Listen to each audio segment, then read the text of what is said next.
In Disney's Moana, we see former wrestler Dwayne "The Rock" Johnson play Maui, a powerful Polynesian demigod. That makes sense. But who knew he could sing? Well, old school wrestling fans, that's who. Bright light city, gonna set my soul on fire. So viva Rock Vegas! Viva Rock Vegas indeed. From that to highest earning actor in the world? Oh man, you have come a long way, Dwayne.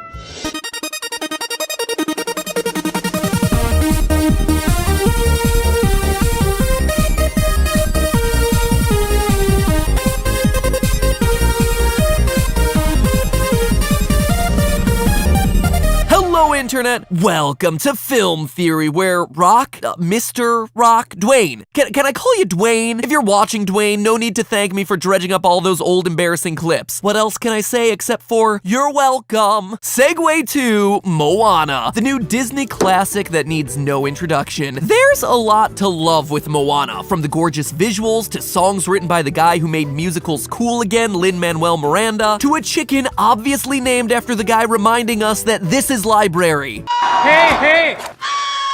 This is library. Or just me impersonating a valley girl. Hey! While Lilo and Stitch give us a small glimpse of Hawaiian culture, Moana really feels like it's celebrating the legends and traditions of all of Polynesia, stories that have been almost completely absent in pop culture history. Now, if you're a regular watcher of this series, you might be thinking to yourself, yeah, Matt Pat, talk all you want about how nice this movie is. I just know that you're gonna tell me that Moana is the devil, or that Maui is a serial killer, or that the pig is actually Moana's brother. And you know what? I can't blame you for that, dear theorist. In the recent past, my theories on lighthearted animated movies have tended to stray a bit to the dark side. But you've judged me too quickly because for today's Moana theory, I turned over a new leaf. I tried something different and I focused on something positive. And after looking at all the fantastical elements of Moana as well as some Polynesian mythology, my theory ended up being Moana is dead.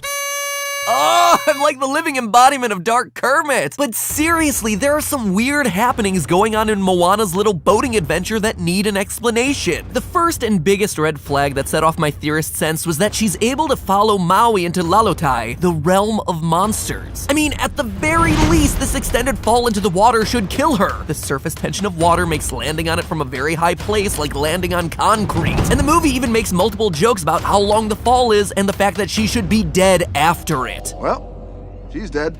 Sure, all this is fine for Maui because he's a demigod, but it just seemed like something that a human shouldn't be able to do. So I looked it up and learned that in early drafts of the movie, Lalotai was described as a place for ancestral spirits, i.e. the dead. And that the directors of the movie, John Musker and Ron Clements, still refer to it as the underworld in the special features of the film. First entered the underworld. So my fears about the scene weren't getting any better, but I swear to you, Internet, I was determined to stay positive. Maybe in Polynesian myth, humans can go to the underworld. So I dug even deeper and learned that the Polynesian underworld is usually called Pelotu rather than Lalotai. And according to William Mariner, an English writer who lived in Tonga in the early 19th century, Pelotu was said to be both invisible and inaccessible to mortals. We even get a hint of that in the movie when Tamatoa, the giant coconut crab, expresses confusion about Moana's presence in Lalotai, asking her, "What are you doing down here in the realm of the month?"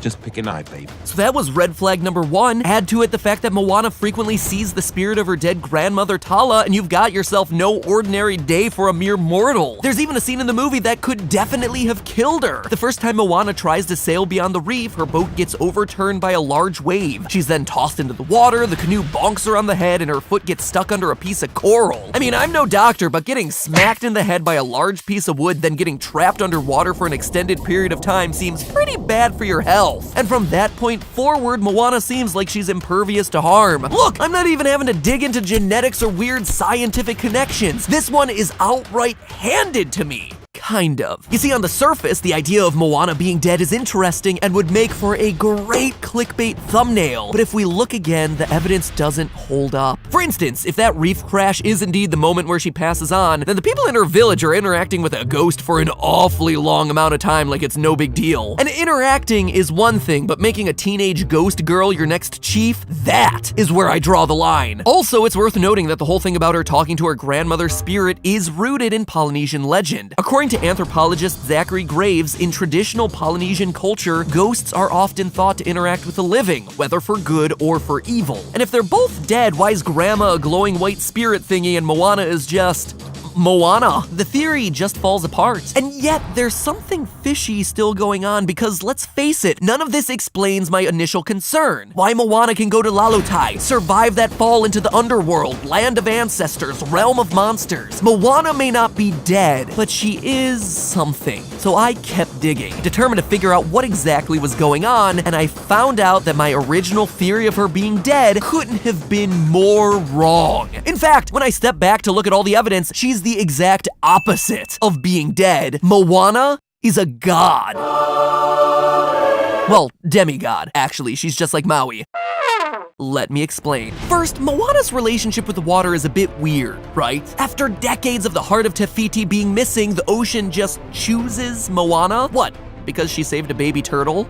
I don't think so. Who wouldn't save a cute baby sea turtle? It just seems weird. Why her and why now? What makes Moana so special? More on that in a minute. Also, the ocean's treatment of her is pretty inconsistent. She almost drowns in her first boating adventure, but after that moment, she's virtually invulnerable to the sea. Every time Maui throws her off the boat, she gets thrown right back on. When she asks the sea to help her find Maui, yes, she gets caught in a storm, but it's a storm that washes her up on the shore of Maui's island. And every time the heart of Te Fiti goes into the drink, the ocean spits it right back at her like a big petrified loogie. Yeah, we're making phlegm jokes. When I wrote it, I thought it was funny, but now looking back, it's not. It's not at all. Anyhow, all of these demonstrate how Moana and the sea are BFFs, but the one moment that's really striking is at the very end of the movie when, spoiler alert, Moana orders the ocean to move, fish, get out the way, so that she can confront Te Ka and the water parts right in front of her to clear a path on the ocean floor. Now, obviously, this is very reminiscent of the iconic scene in the Bible where Moses parts the Red Sea with the divine power of God on his side. And if this was what the movie was referencing, it would hurt my case for Moana being a demigod since Moses is a mortal. But remember, we're talking about Polynesian beliefs. Drawing a parallel to a Bible verse here doesn't make a whole lot of sense. What would really help me out, though, is if there were some sort of similar story from Polynesian mythology. And wouldn't you know it, I've got one. One Hawaiian legend tells of Kane Apua, who's described as a god with a human form, who was able to cause water to flow from rocks and make a safe passage across the sea. Now, Maui certainly doesn't have that kind of power. If he did, he could have escaped from his island long before his 1,000-year exile was up. So it seems likely that the one calling the shots here is Moana herself. The second thing that points to Moana being more than human is simply her name. The name Moana means ocean or deep sea in a few of the Pacific languages, from Maori to Hawaiian. And while the sea could have chosen Moana because it's like, hey girl, we got the same name, so I'm gonna send you on a quest, it's much more likely that Disney's continuing the Polynesian pattern of having deities whose names are the things that they're gods of. For example, Te Fiti is the Maori god of wind and storms. Translated, the name Tafiti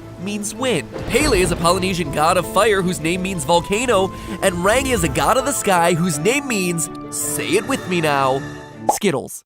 Sorry, I was just making sure you're paying attention. Of course, it means sky. Now, maybe the writers of Moana simply aren't very creative and arbitrarily chose a name that means water, but does that sound like Disney? Or is it more likely that the creators of this movie, who literally formed a full oceanic trust of advisors to make sure they honored the culture their movie was portraying, chose the kind of name that would be given to a demigod of the sea? Still, all this leaves us with one problem. Demigods don't just come out of nowhere. Either they're born to divine parents or else they're somehow created, like Maui when his parents tossed him into the sea and he presumably died, so maybe that means Moana No! Stop it! Turned away from that road and I am not looking back!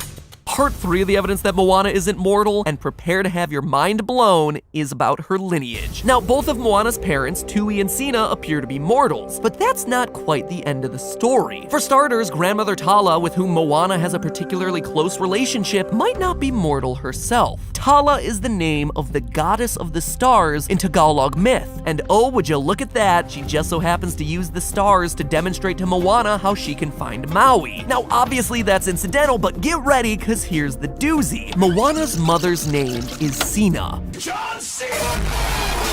Completely unrelated. Sina happens to be the name of a famous maiden from Polynesian mythology. This maiden was loved by an eel, but Sina the maiden was like, ew, gross, eel love, and reported the problem to her husband, who then killed the eel and buried its carcass. From that dead eel sprang the coconut tree, and thus coconuts came into the world. Does that sound like a familiar story? It should, because it's a story that Maui sings about in the song You're Welcome. I killed an eel, I buried its guts. Sprouted a tree, now you got coconuts. Oh yeah, did I mention that Sina's husband in that legend is named Maui? And not just some dude named Maui, but the trickster demigod. Tui, you are not the father! Remember that Moana's quote-unquote father, the chief, is the one who forbids her to sail beyond the reef. But when her mother discovers that she's going to sail off secretly into the night, she says nothing. She actually helps Moana pack her things and sends her on her way. That always felt like such a weird moment to me, but it makes a whole lot more sense when her mother sees this dangerous voyage as inevitable. Moana as a demigod being compelled to go out and accomplish greater things, and along the way, find her real father. A father whose immortal blood is the key to her own powers over the ocean. That's right, Moana is the daughter of Maui. Now, I admit, nowhere was I able to find that Moana is the name of the child of Maui and Sina, so getting 100% confirmed status on this is impossible unless one of the creators of the movie steps forward and says yay. But I was able to find one last mind blow for you that rockets this thing into the stratosphere. One of the children Sina and Maui did have was named Kamapua'a, and this wasn't just any ordinary kid. According to the lore, it actually looked like a pig. Huh. Ever wonder why the people of Montanui didn't eat Moana's pet pig if they had no fish and failing crops? Well, that pig's name is Pua, which sounds an awful lot like it's short for Kamapua'a. That's right, the pig in Moana is indeed Moana's brother. Talk about your weird family tree. So there you have it, no serial killers, no devils, but a pig that's related to our latest Disney princess and a hidden godlike lineage that Moana will never know about. But hey, that's just a theory. A film theory. And cut. Ring the subscription bell, my friends. Not only do I cover Disney theories like literally all the time, but also, I think I deserve it after this one. Polynesian mythology isn't the easiest thing to research, but we managed to do it and come up with a really cool theory that honestly I think is 100% true, so ring that bell! And hey, if you're in the mood for another Disney theory, click right here. And last but not least, that box on the right side of the screen is supposed to be best for your viewing experience. Let me know what shows up there. I'm trying to figure out what YouTube is actually serving up to you guys. Trying to figure out what these weird mechanisms that YouTube is rolling out, what they do and how they work. So tell me what's in that box, and hey, if you like it, click on it. Go watch that episode. I hope it's a good one. I hope they're right, that it is the best one for you. Now anyway, if you'll excuse me, I gotta go, and I'm actually going to travel for a couple weeks, but there's still new theories coming up on stuff that is a little bit more mature. We're getting some more mature stuff in the next couple weeks, so that'll be fun. Enjoy Moana! Or just me impersonating a valley girl. Hey, hey! While Lilo and Stitch gave us a small glimpse of Hawaiian culture, Moana really feels like it's celebrating the legends and traditions of all of Polynesia, stories that have been almost completely absent in pop culture history. Now, if you're a regular watcher of this series, you might be thinking to yourself, yeah, Matt Pat, talk all you want about how nice this movie is. I just know that you're gonna tell me that Moana is the devil, or that Maui is a serial killer who need to thank me for dredging up all those old embarrassing clips. What else can I say except for, you're welcome. Segue to Moana, the new Disney classic that needs no introduction. There's a lot to love with Moana, from the gorgeous visuals to songs written by the guy who made musicals cool again, Lin-Manuel Miranda, to a chicken obviously named after the guy reminding us that this is library. Hey! This is library. You have come a long way, Dwayne.